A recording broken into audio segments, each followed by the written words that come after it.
Dia mbola faly miarabantsika rehetra indray ny tena koriavako malalako.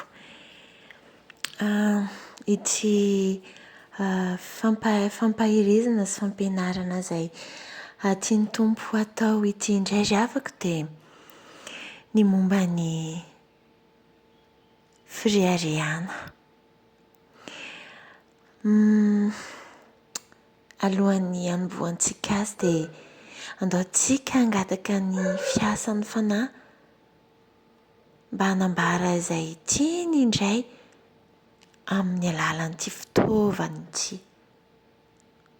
Dia izao mpanompony. Miarivavaka isika mankasitraka ry Jesoa malala. Mankasitraka ny amin'ny fitiavanao, mankasitraka ny amin'ny fitantananao, ahafahana manatanteraka izao fampianarana sy fampaherezana izao indray. Dia ampitindray ianao ny amin'ny resaka reharehana. Dia mitenena ra Jesoa, mitenena. Fa voninkenanao Izay, mankasitraka mpanjaka. Amen.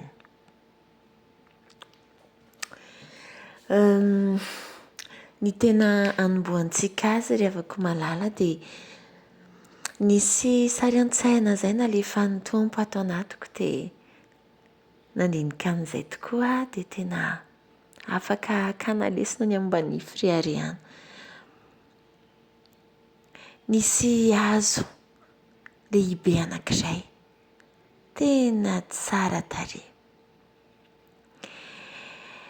Dia misy mpamboatra an'io hazo io manetiety ny mihoatrahoatra, izany hoe ny ravinkazo izay mihoatra, ny branche ireny mihoatrahoatra, manondraka matetika ny io hazo tsara tarehy io manisy zezika. Dia rehefa tena tsara tarehy be mihitsy ny fijerin'ilay hazo dia nisy voronkely nanantona an'io hazo io dia mipetrapetraka teo ambony dia no ary hazo tsara tarehy. Ahoana hoy ilay hazo namaly. Ahoana ho any nahatonga anao tena maty ho tsisy mahafinaritra tahaka izao tena maly ilay hazo. Zaka. Za no tsara tarehy. Zaka. Izaho. Ay ve hozy ilay voronkely. Dia ilay mpamboatra kay naheno ny resaka. Rehefa naheno ny resaka ilay mpamboatra dia nisento tokan'izy hoy izy. Tsy tsapany io hazo io tokoa manko fa misy mikarakara azy. Aleo ara ny atoko kely izany. Dia jerevana hoe tena izay za an'izay ve no mahatoa azy tahaka izao. Dia nitanterahan'ilay mpamboatra izany. Nandeha teny ny fotoana. Naniry ny raviny. Niotraotra daholo ny ravin-kazo. Tsisy nanety. Tsisy nanondraka. Ny ranorana lasaka teny fotoana teny no mba any ahafahan'ilay hazo tena mivelona. Tsisy nanisy zezika intsony. Dia indro fa tamindray ilay voronkely teo amin'ilay hazo. Ohatray, fa naninona ianao ity ry hazo izay tsara tarehy teo? Nakaiza ny hatsara tarehanao? Toa maina ianao, tsy toy ny mandimandina teo aloha. Toa tsy vomboatra intsony ity volo. Tonga saina ary voronkely tena diso fa voronkely tokoa kay tsy izaho, tsy noho ny tenako kay, fa kay za le izy mpikarakara dia iny mpikarakara iny kay no no nahatonga na tsara tarehy. Mihina fanahy izany tantara kely izay fotsiny ara no amaranako izao fampianarana izao dia efa takatritsika. Dia ara-jerentsika ny Korinttiana voalohany riavako malalako aminy. Korinttiana voalohany toko 4:17 manao hoe amin'ny anaran'i Jesoa, fa iza no mampihoatra anao ary inona no anananao izay tsy noraisinao? Fa raha nandray any ianao, nahoana no mirehareha ohatran'ny tsy nandray? Riavako malala, izay zavatra rehetra eo amin'ny fiainantsika dia natolotry ny indray. Tsy misy avy amintsika izany. Mety misy teny tokoa hoe azafady za tena miasa be vao mihinana.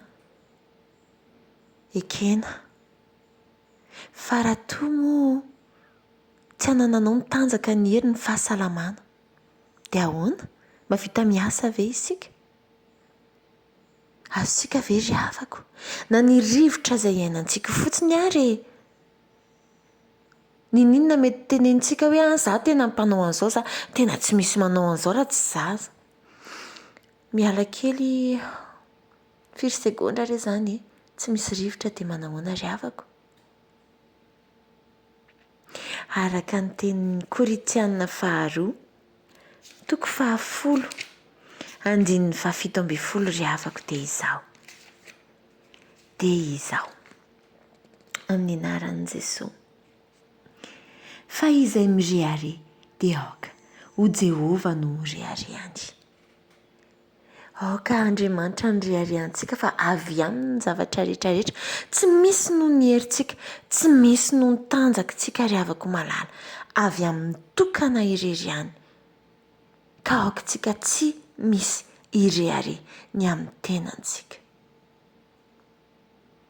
Izay ry havako malala, aokantsika tsy hisy irehareha ny amin'ny tenantsika.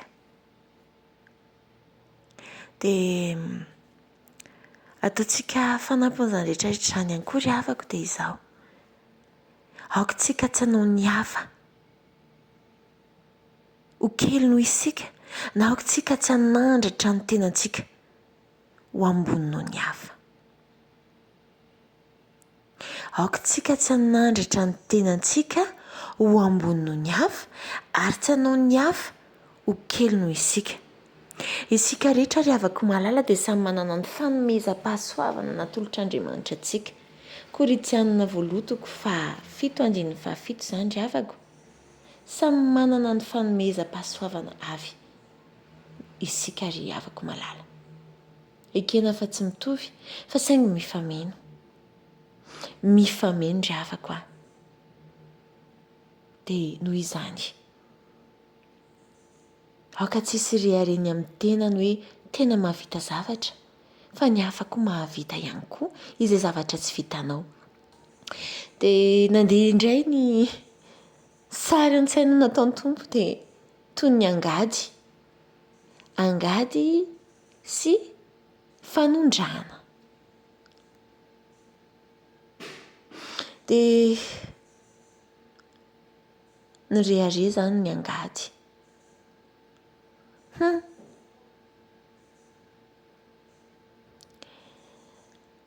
Ry fanondrana, raha tsy misy ange za, inona no tondranao?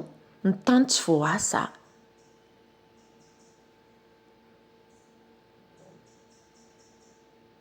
Dia hoy ilay fanondrana mantsy ilay angady.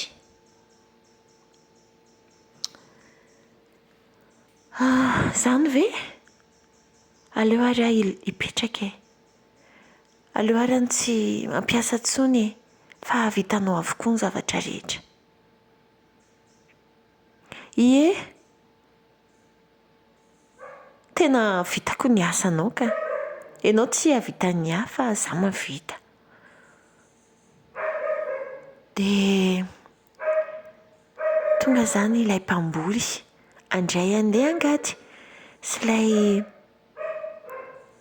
arrosoir fanondrana. dia hoy ilay arrosoir